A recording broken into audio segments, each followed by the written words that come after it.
कराली बाबू का मकान यही है जी। मेरा नाम ब्योमकेश है, इंस्पेक्टर साहब से मिलना।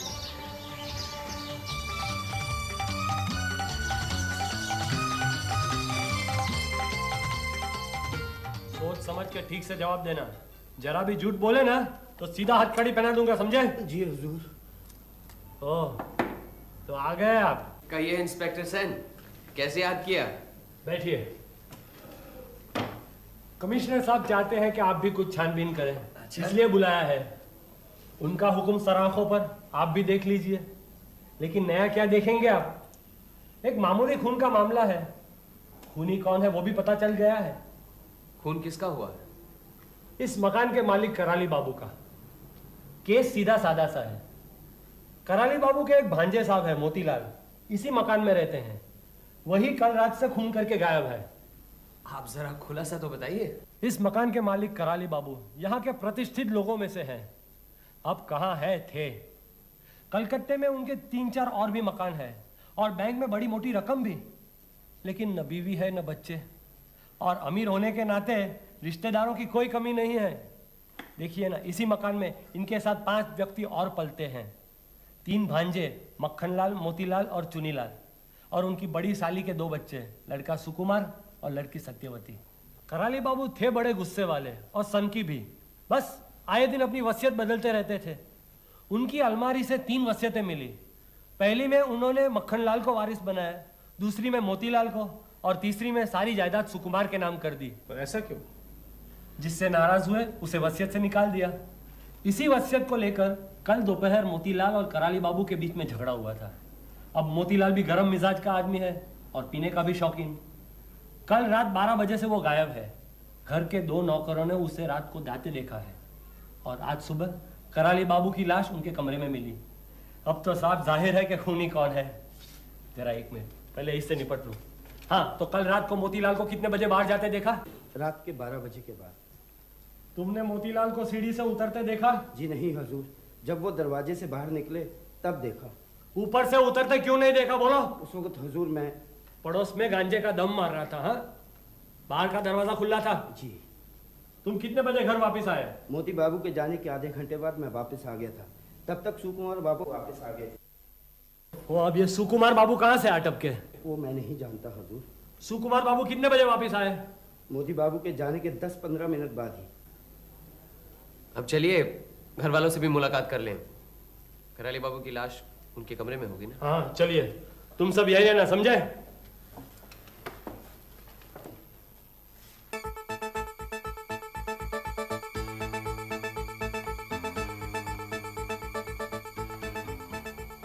ये कमरा किसका है?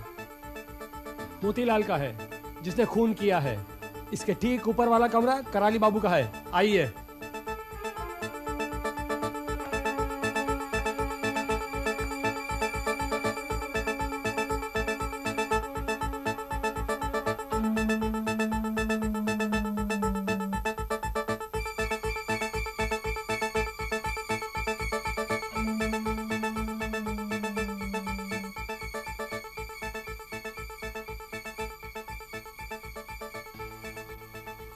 आधी चाय प्लेट में छलकी और आधी कप में है।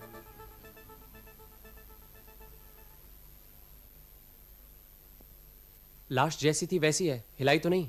नहीं, सिर्फ चादर से ढक दी है और गर्दन से सुई निकाल ली है। सुई? सुई। मौत कैसे हुई किसी को पता ही नहीं। मैंने मालूम किया है।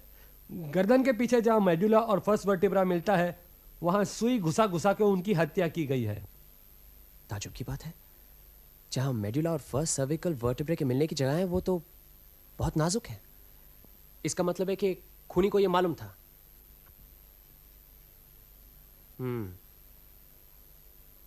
मोतीलाल के खिलाफ गिरफ्तारी का वारंट निकलवा दिया? हाँ, दोपहर तक पकड़ा जाएगा। जाएगा कहाँ?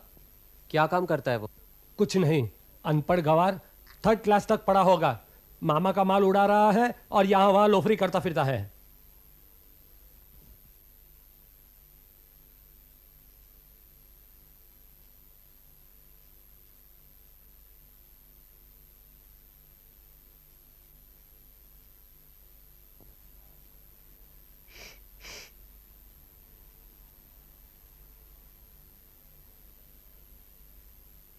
इनकी गर्दन पे तो 3 बार सुई घुसाने के निशान हैं। हाँ है, तो क्या हुआ? वो क्या है कि वो मेड्यूला और रीढ़ की हड्डी की मिलने की जगह न मिलने के कारण से कई बार सुई घुसाई होगी हत्या के लिए। आपने इनके नाक पे गौर किया? नाक पे? हाँ, नाक। काले स्पॉट्स नजर आ रहे हैं। हाँ, शायद उनको जुकाम हुआ होगा। वो कई बार नाक साफ करने के कारण से ऐसे स्पॉट्स लग जाते हैं नाक पे। आपको दाल में कुछ काला लगता है? दाल में नहीं, नाक पे। चलिए।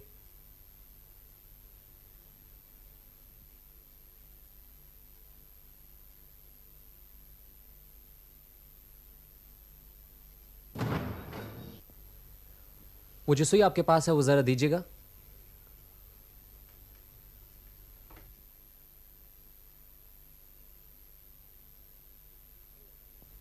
कमाल है। क्या हुआ? इसके साथ तो काले रेशम का धागा लगा हुआ है। इसमें कमाल की क्या बात है? सुई में धागा नहीं होगा तो मोटी रस्सी होगी। अब आप जल्दी कीजिए, मुझे थाने जाना है। सबसे बड़ा भांजा मोतीलाल है, उसके बाद मक्खनलाल जो नीचे रहता है, और उसके बाद चुनीलाल जो यहाँ ऊपर है। आइए उसे मिल लीजिए पहले। चुनीलाल, आप उनसे बातें करिए। वो एक सीधा साधा आदमी है, लंगड़ा, कहीं आता है न जाता है। तब तक मैं नीचे काम खत्म करके आता हूं।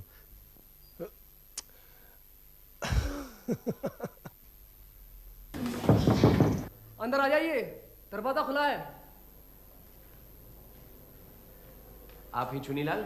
जी हाँ, मैं ब्योमकेश, आपसे। ब्योमकेश बख्शी, सत्यान बख्शी, बैठिए ना। मैंने समझा आप सीआईडी के आदमी हैं।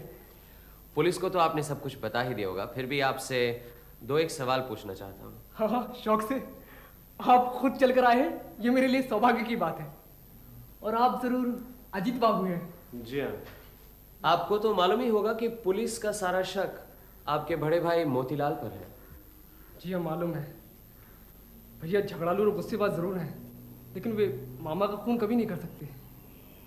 इतनी बड़ी जायदाद से हटा दी गए हैं, इसी गुस्से से शायद अपने मामा का खून करने पर उतर आए हैं।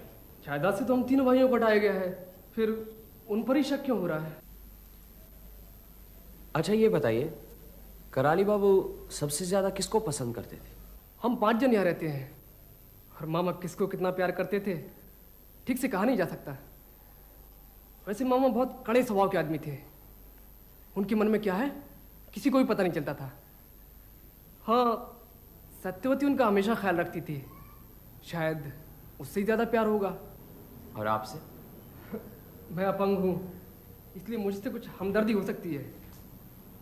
आज मामा इस दुनिया में नहीं है, मैं उनके खिलाफ कुछ नहीं कहना चाहता। वो तो हमारे अन्नदाता थे। वो अगर हमें आश्रय नहीं देते तो आज हम सब फुटपाथ पर होते। उन्होंने अपनी आखिरी वसीयत में सुकुमार को सब कुछ दे दिया है, मालूम है? जी हाँ, मालूम है। सुकुमार हर तरह से लायक है, पढ़ा लिखा है, आगे डॉक्टर बनेगा। हम तीनों भाई तो यूं ही हैं, लेकिन इससे मामा के मन में क्या था कुछ पता नहीं चलता। और इस घर में कोई भी ऐसा आदमी नहीं है जिसके नाम कभी न कभी वसीयत न बनी हो। अब तो सुकुमार को सब कुछ मिलेगा। ऐसी हालत में आप क्या करेंगे? अगर सुकुमार भैया यहाँ आश्रय देते हैं तो यहीं रुकूंगा, नहीं तो चला जाऊंगा। और कर भी कह सकता हूँ। आप बता सकते हैं कराली बाबू का खून रात कितने बजे हुआ? कोई आवाज वगैरह सुनी? हो सकता है रात खत्म होने से पहले, या अरे आप अभी तक यहीं हैं? चलिए चलिए। कराली बाबू का खून कब हुआ था? रात को 12 बजे हुआ या रात को 4 बजे हुआ, क्या फर्क पड़ता है? आइए, देर हो रही है। ये सुकुमार का कमरा है और पास में उसकी बहन सत्यवती का। सुकुमारी एक पढ़ा लिखा समझदार आदमी है। चलिए नीचे मक्खनलाल से मिल लेते हैं, वो टेढ़ी खीर है। चलिए। ऊपर आई गई है तो इन भाई बहन से भी मिल लेते हैं, हर्ज क्या है? ओह, आप लोग भी बस।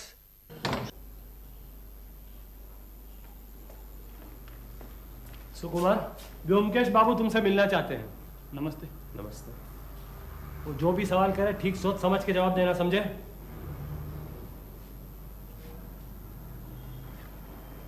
कल रात को आप कहाँ गए थे? सिनेमा गया था। कौन सा सिनेमा? चित्रा। अरे ये तुमने मुझे पहले क्यों नहीं बताया? आपने पूछा ही नहीं और मैंने भी ज़रूरी नहीं समझा। क्या जरूरी है और गैर जरूरी है उसका फैसला हम करेंगे। तुम्हारे पास कोई सबूत है तुम चित्रा सिनेमा गए थे?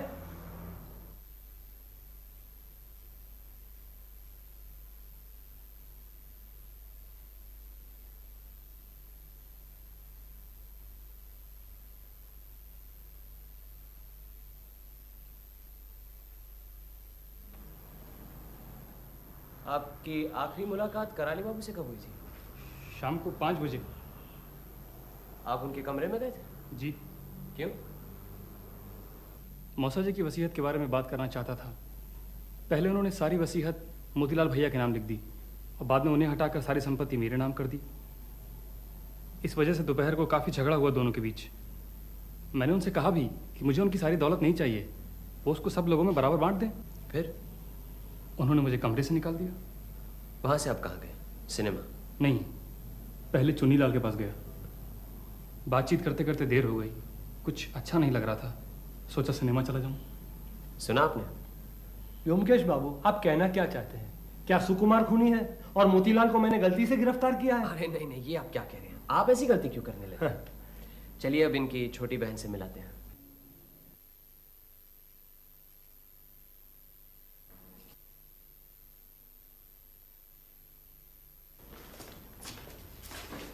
आपको तकलीफ देने आए हैं। पुलिस की थोड़ी बहुत ज्यादती का आप बुरा मत मानिएगा। पुलिस को बदनाम करने की कोई जरूरत नहीं है, आप पुलिस नहीं है। ज्यादा नहीं, 2-1 सवाल है। आइए बैठिए।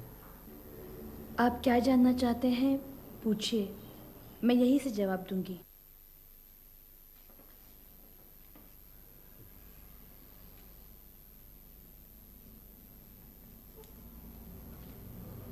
आप ही रोज सुबह चाय लेकर कराली बाबू से मिलती थी। आज सुबह चाय देते समय आपको पहली बार पता चला कि कराली बाबू गुजर चुके हैं। इससे पहले कुछ नहीं मालूम था। रात को कराली बाबू के कमरे का दरवाजा खुला था? हाँ, इस घर में किसी को भी रात में दरवाजा बंद करके सोने की इजाजत नहीं है। इसका मतलब है कराली बाबू रात को कमरे का दरवाजा खुला रखकर सोते थे और ये सबको मालूम है। अब ये कैसा सवाल है? अगर क्रॉस एग्जामिन करना है तो ठीक से करिए ना, मुझे और बहुत काम है। देखिए इंस्पेक्टर सेन, अगर आप दखलंदाजी करेंगे तो मुझे मजबूरन कमिश्नर साहब से कहना पड़ेगा कि आप मेरी तहकीकात में रोड़ा डाल रही हैं। ठीक है, तो मैं जाता हूं।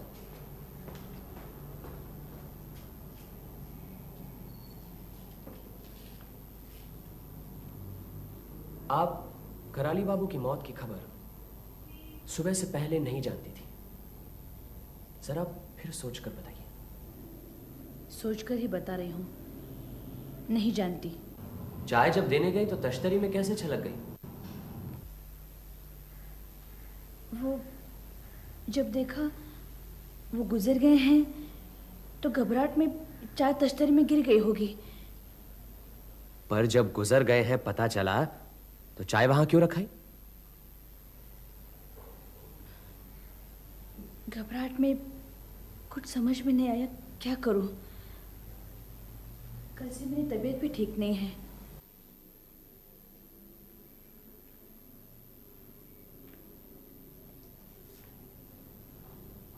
साफ साफ सब कुछ कह डालने से हमें बहुत मदद मिलेगी।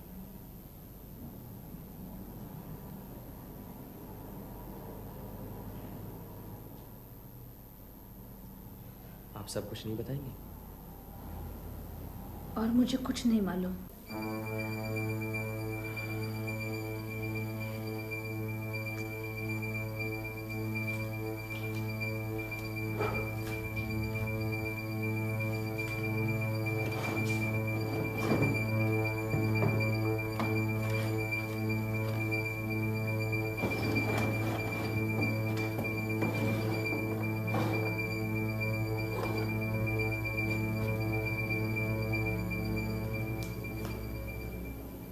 ये एम्ब्रॉयडरी आप बना रही हैं? जी।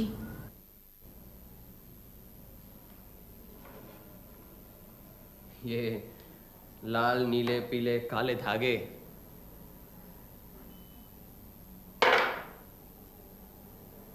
सुई कहाँ है? सुई?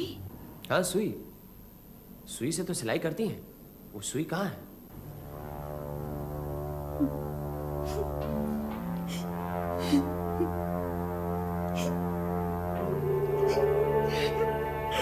भैया। सत्या, सत्या, अच्छा नहीं किया आपने। मुझे सब कुछ बता सकती थी। मैं पुलिस थोड़ी हूं, ये तो आपको मालूम है। बताने से शायद आपको भी फायदा होता। चलो अजीत।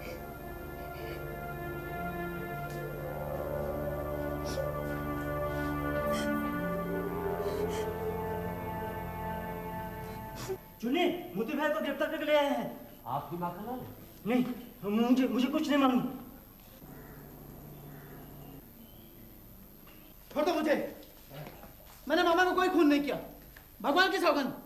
मैं रात भर अनारो के कमरे में शराब पी रहा था। अनारो गवाह है। हेलो। ये रहे मोतीलाल, इन्हीं के नाम वारंट था। अगर आपको कुछ पूछना है तो पूछ लीजिए। कहाँ गिरफ्तार किए हैं? हार्ड काटा गली के एक अड्डे में। छोड़ो। चुप। अजीब आदमी है आप लोग।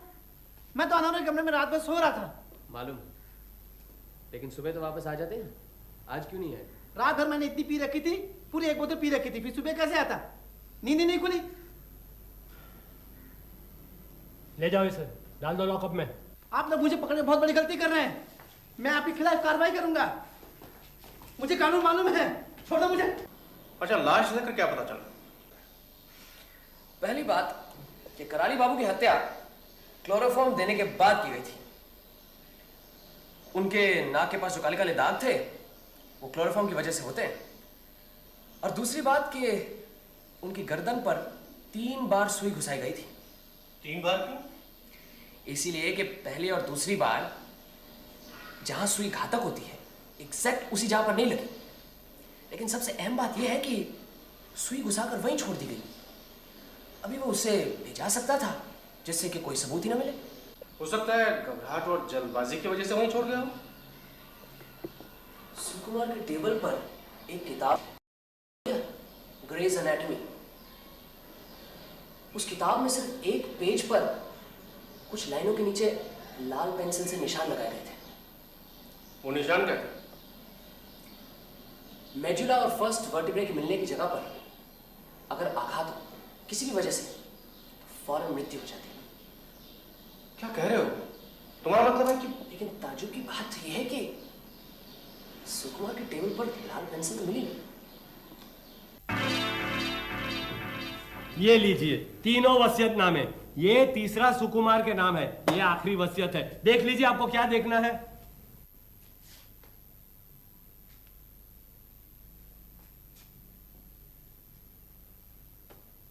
देखा? चलिए जरा सुकुमार के कमरे की तलाशी ले ली जाए। अब तलाशी लेना जरूरी है। जी। क्या ढूंढेंगे आप वहां? क्या मालूम, कुछ भी मिल सकता है। कुछ नहीं भी मिल सकता है। क्यों नहीं? व्योमकेश बाबू, आपको मोतीलाल से कोई हमदर्दी है क्या? आइए। आपको जो भी तलाशी लेनी है ले लीजिए, मैं यहां बैठता हूं।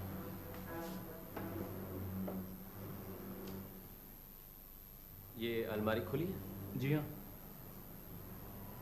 और उन बक्सों की चाबी? वो सामने बुककेस पर है। आप जाइए जरा नीचे बैठिए जब तक कि हम न बुलाएं। जी।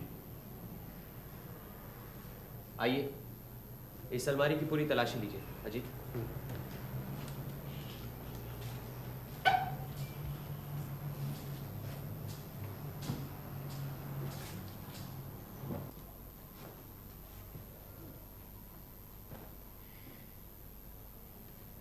ये देखिए, क्लोरोफॉर्म की शीशी। आपको शायद नहीं मालूम कि कराली बाबू को पहले क्लोरोफॉर्म देकर बेहोश किया गया था। क्लोरोफॉर्म इसलिए दिया गया था ताकि वो सुई चुभाते वक्त चीखे नहीं। अब ये बक्से देखने हैं, इन्हें पहले अलग अलग कीजिए।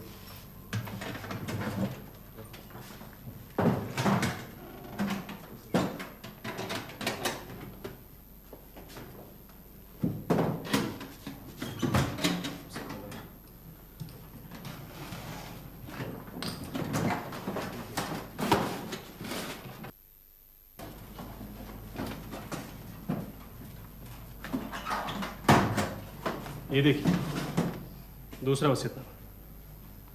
तारीख क्या है देखना। परसों की, जिस दिन कराली बाबू की हत्या हुई। और ये वसीयतनामा चुनीलाल के नाम पर है।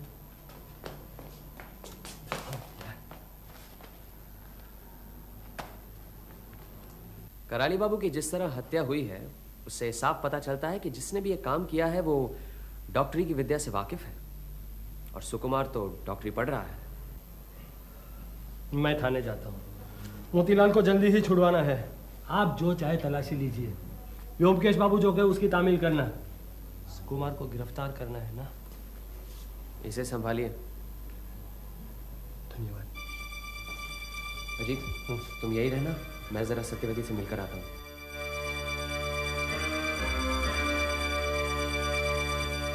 आप मेरे भैया को बचा लीजिए। देखिए, और हमें कुछ नहीं चाहिए। हम जिंदगी भर आपका एहसान नहीं भूलेंगे। देखिए, आप धीरज रखिए। अगर आपके भैया सचमुच निर्दोष हैं तो उन्हें कुछ नहीं होगा। मैं उन्हें बचाने की पूरी कोशिश करूंगा, लेकिन मेरे भैया ऐसा काम कभी नहीं कर सकते।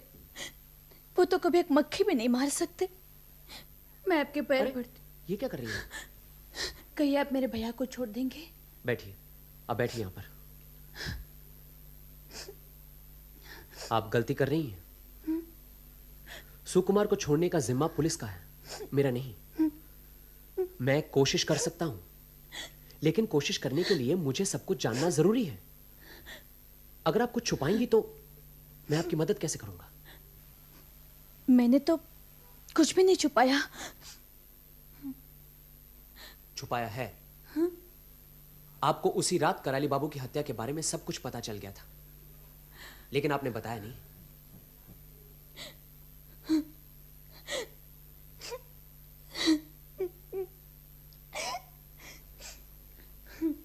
अब आप सब कुछ बताएंगी? मैं सब कुछ बता दूं तो सारा दोष भैया पर पड़ेगा। देखिए, अगर आपके भैया बेकसूर हैं तो सच बात कहने से उनका कोई नुकसान नहीं होगा। आप बिना झिझक साफ साफ बताइए, कुछ छुपाइएगा नहीं। मौसा जी ने वसीयत बदलकर सारी जायदाद भैया के नाम कर दी थी। ये पता लगते ही उस दिन दोपहर को मोतीलाल भैया के साथ मौसा जी की काफी झड़प हो गई। कॉलेज से वापस आकर जब भैया को पता चला तो वो भी मौसा जी से मिले और कहा उन्हें कुछ भी नहीं चाहिए। मौसा जी की मर्जी के खिलाफ कोई भी आवाज उठाए तो वो आग बबूला हो जाते हैं। गुस्से में आकर उन्होंने भैया को कमरे से निकाल दिया। कहा तुम्हें एक पैसा भी नहीं दूंगा। भैया चुपचाप चले आए और चुन्नीलाल के कमरे में चले गए। चुन्नीलाल स्कूल कॉलेज नहीं गए तो क्या हुआ? पढ़ाई लिखाई में उन्हें काफी दिलचस्पी है। उनके कमरे में अलमारी भरी किताबें हैं। भैया से इसलिए उनकी अच्छी बनती है। मौसा जी का ये व्यवहार उन्हें कुछ अच्छा नहीं लग रहा था। रात को करीबन 8 बजे वो मेरे कमरे में आए। सत्या, मैं सिनेमा देखने जा रहा हूँ, आते आते 12 बज जाएंगे। बाहर का दरवाजा खुला रखना। तब तक दरवाजा खुला ही रहता है। नौकर चाकर पड़ोस में अपने लोगों के साथ आधी रात तक गपशप करते रहते हैं। अच्छा, अब खाना तो दे दो। हाँ। रात के खाने के बाद करीबन 10:30 बजे मैं सो गई। नींद में ही थी। यकायक मेरी आंखें खुल गईं। ऐसा लगा भैया के कमरे में कोई भारी बक्सा उठाकर रख रहा है। मैंने सोचा भैया वापस आ गए। फिर सोने की कोशिश की, लेकिन नींद नहीं आई। ऐसा लगा कोई दबे पांव गैलरी से जा रहा है। सोचा भैया तो सो गए, फिर कौन इस तरह दबे पांव गैलरी से जा रहा है?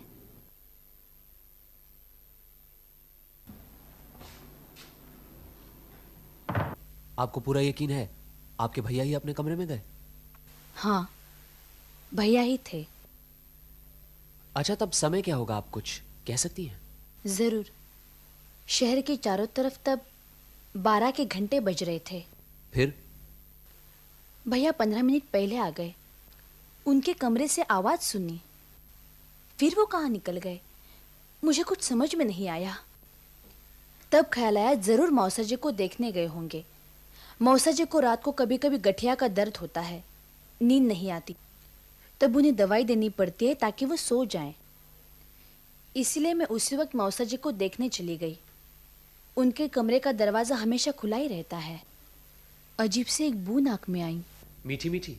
हाँ बिल्कुल ठीक, मीठी मीठी। हाँ, क्लोरोफॉर्म।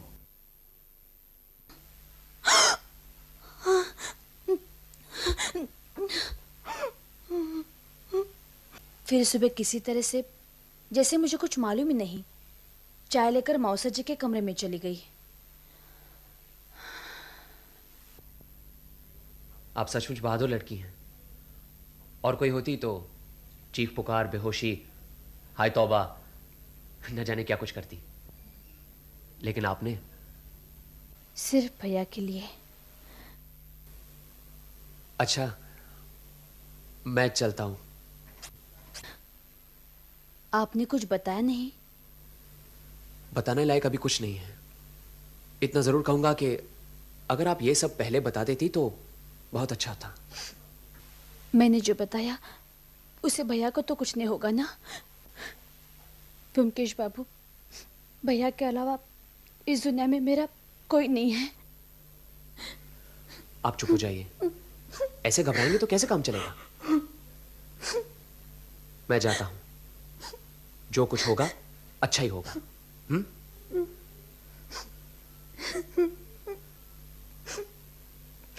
मैं हूं ना।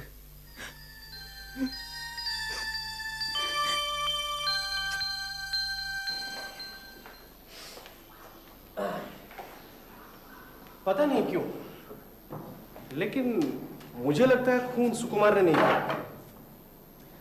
अच्छा अजीत, सत्यवती देखने में वैसे कुछ खास सुंदरी तो नहीं है, तुम्हें क्या लगता है? ये क्यों पूछ रहे हो?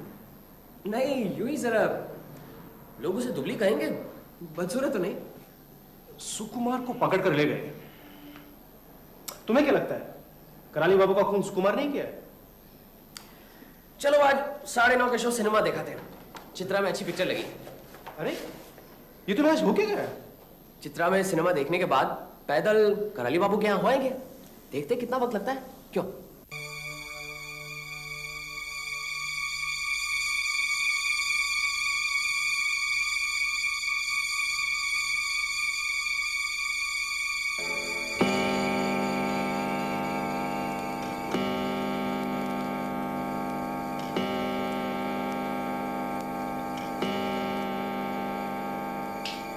काम बन गया है। चलो टैक्सी पकड़कर घर चलते हैं। सुबह आना है, कल सब कुछ बता दूंगा। चलो। लेकिन ये सब चलो ना। आइए ब्योमकेश बाबू, कल तो आप गायब ही हो गए। आपने मोतीलाल को छोड़ दिया और सुकुमार को गिरफ्तार कर लिया। वो क्या बात हुई? अब आप कहेंगे कि सुकुमार भी निर्दोष है? आप तो हर चीज सोच समझ कर करते हैं ना। हाँ, मुझे तो सुकुमार पर पहले से ही शक था। आखिर में वो डॉक्टर ही पढ़ रहा है ना, इंसान के शरीर के हर हिस्से को अच्छी तरह जानता है। और फिर ये नई वसीयत जो चुनीलाल के नाम मिली, यही तो असली सबूत है। वसीयत तो आपने दिखाई नहीं, कल आप उसे लेकर चलते बने। दीजिए, देखिए।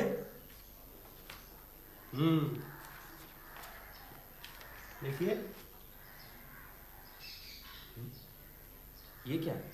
क्या हुआ? ये देखिए। क्या? मुझे तो कुछ भी दिखाई नहीं। नजर नहीं आ रहा ना? नहीं। यहाँ देखिए, गवाह के दस्तखत नहीं है। गवाह?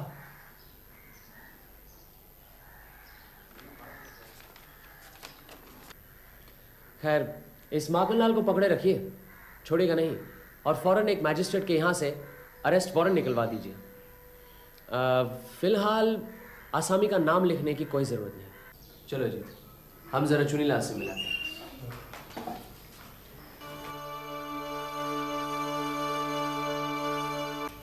आपको जानकर खुशी होगी, कराली बाबू के खूनी का पता चल गया है। जी मालूम है, सुकुमार भैया को गिरफ्तार कर लिया है, लेकिन यकीन नहीं होता है। उनके कमरे से एक और वसीयत भी बरामद हुई, वो आपके नाम। जी वो भी मालूम है। तब से मन खट्टा हो गया है कि रुपयों की वजह से मामा बेमौत मारे गए हैं। वे सारी संपत्ति मेरे नाम लिख गए हैं, लेकिन फिर भी यकीन मानिए मुझे रत्ती भर भी खुशी नहीं हुई है। फिजियोलॉजी? ये सुकुमार की किताब है? जी, सुकुमार भैया कभी कभी मुझे अपनी डॉक्टरी की किताब पढ़ने देते थे। अब देखिए ना, सुकुमार को ही मैं अपना सबसे नजदीक का साथी समझता था, अपने भाइयों से भी ज्यादा।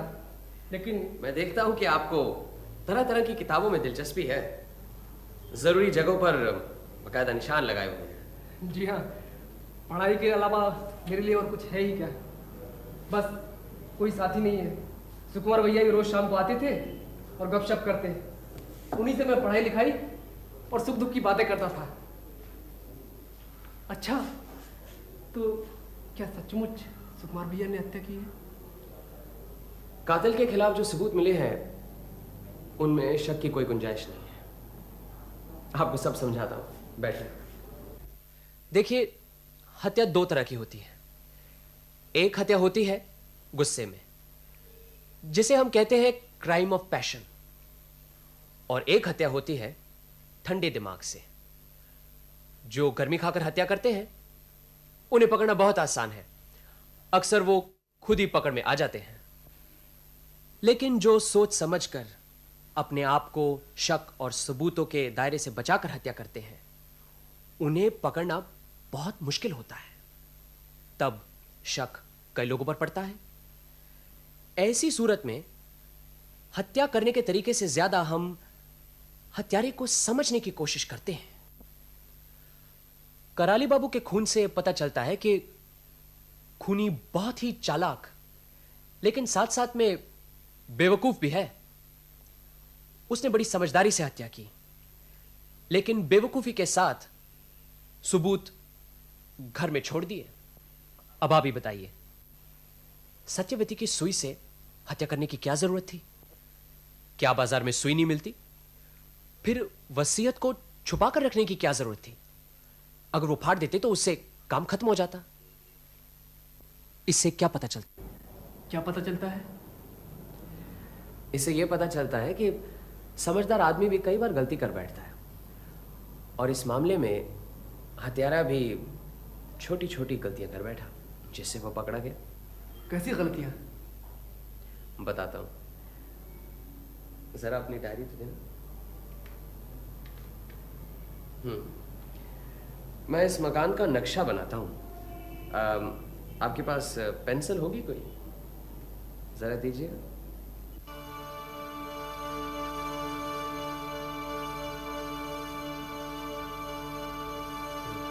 नक्शा रहने दीजिए, मैं यूं ही बताता हूं।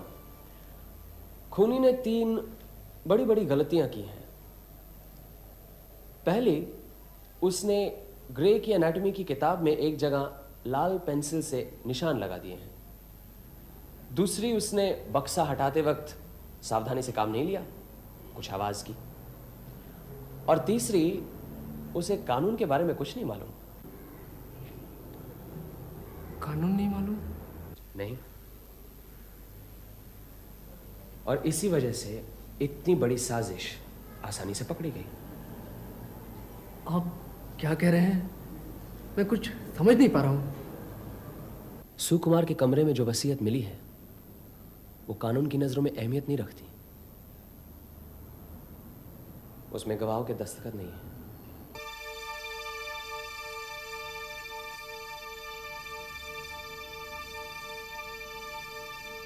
कुछ कहना चाहते हैं चुनीलाल बाबू?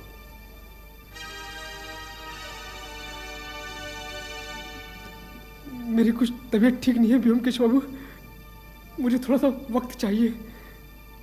ठीक है, आधे घंटे का वक्त देता हूं, तैयार हो जाइए।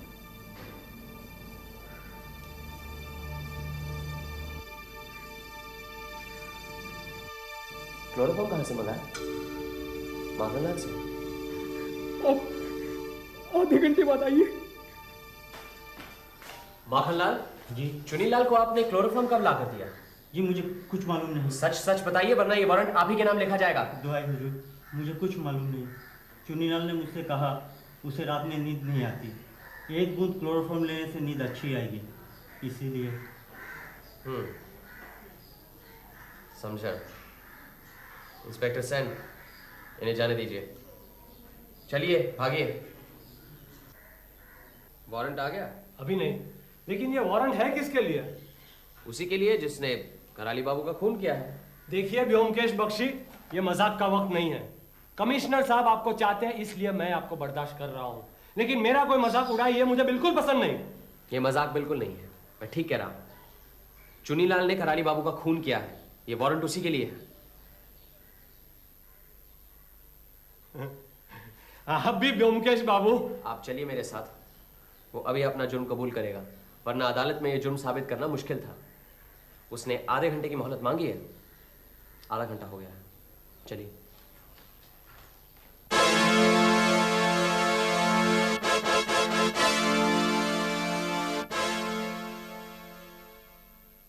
आ गया, लेकिन इसके सिवा चारा भी क्या था? ये चिट्ठी आपके नाम।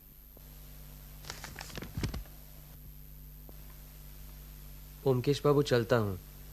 जब धन ही नहीं मिला फिर जिंदा रहकर क्या फायदा। मामा की मैंने हत्या की है, उसके लिए मुझे गम नहीं, लेकिन सुकुमार को दोषी ठहराना और उसे फांसी पर लटकाना मेरे लिए जरूरी हो गया था। उसका मुझे अफसोस है। आज कहने में मुझे कोई संकोच नहीं। मैं हमेशा सत्यवती को चाहता था और इस सारे षड्यंत्र में उसे पाने की इच्छा भी कहीं बहुत प्रबल थी।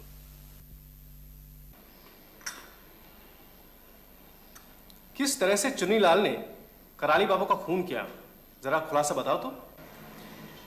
चुनीलाल जैसे विकलांग लोगों में एक अजीब तरह की कमजोरी होती है। अपने बिगड़े हुए अंग पर वह कोई मजाक या चोट नहीं सह सकते। अब कराली बाबू मुफट आदमी थे, सो आए दिन चुनीलाल के लंगड़ेपन पर चोट करते रहते थे। इसीलिए चुनीलाल ने ठान ली थी बहुत दिनों से कि वो बुढ़े का सफाया करना है। उस रात 8 और 9 के बीच जब सत्यवती रसोई में थी, उसके कमरे में गया और वहां से सुई और थिम्बल चुरा लाया।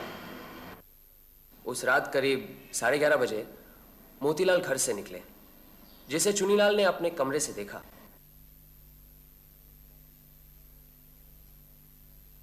मोतीलाल के जाते ही वो कराली बाबू के कमरे में गया। जाकर देखा कराली बाबू सो रहे थे। यही मौका था। क्लोरोफॉर्म पहले से ही मंगवा लिया था। क्लोरोफॉर्म सुंघाकर कराली बाबू को बेहोश कर दिया।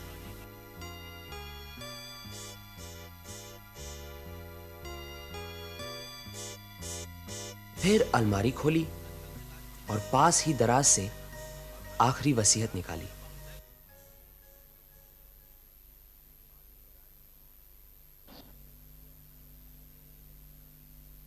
पढ़कर खुश हुआ। वसीयत उसी के नाम थी। वसीयत को अपने पास ही रखा और फिर ठान ली कि जो सोचा था उसे करने का वक्त आ गया है। बुड्ढे को फिर वसीयत बदलने का मौका नहीं मिलना चाहिए।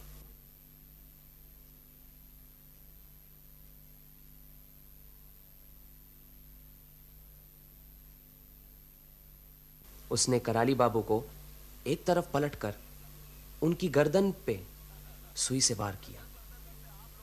एक बार सुई चुभाने से काम नहीं बना, इसलिए 3 बार वार किया। सुकुमार जैसे डॉक्टरी पढ़े हुए लोग शायद ये काम एक ही बार कर लेते। काम हो जाने के बाद सीधा सुकुमार के कमरे में गया। चुनीलाल ने पहले से ही सोच लिया था कि अपने ऊपर कोई शक न हो, इसलिए किसी दूसरे पर शक होना जरूरी है। वहां उसने सुकुमार की अलमारी में क्लोरोफॉर्म की शीशी छुपा दी और बक्से की चाबी लेकर एक बक्सा खोलकर उसके अंदर वसीयत छुपा दी।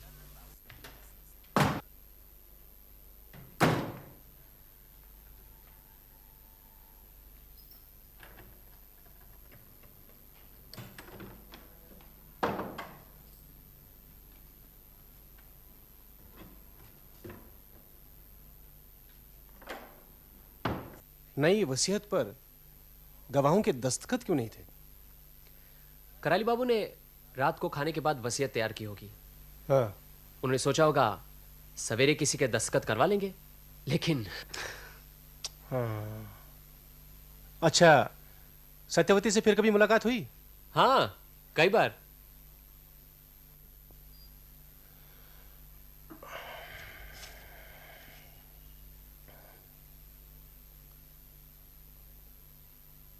अरे वाह, आज तो बहुत सज धज कर। सेंट भी लगाया? सत्य की खोज करना क्या कुछ मामूली काम है? बहुत कुछ करना पड़ता है। सत्य की खोज तो तुम कई दिनों से कर रहे हो, लेकिन कभी इतना बन ठन कर नहीं निकले। सत्य की खोज तो हाल ही में शुरू की है। मतलब? सत्य मतलब सत्यवती? ब्योमकेश, 4 बजे मिलना है विक्टोरिया मेमोरियल के पास। मैं चलता हूं।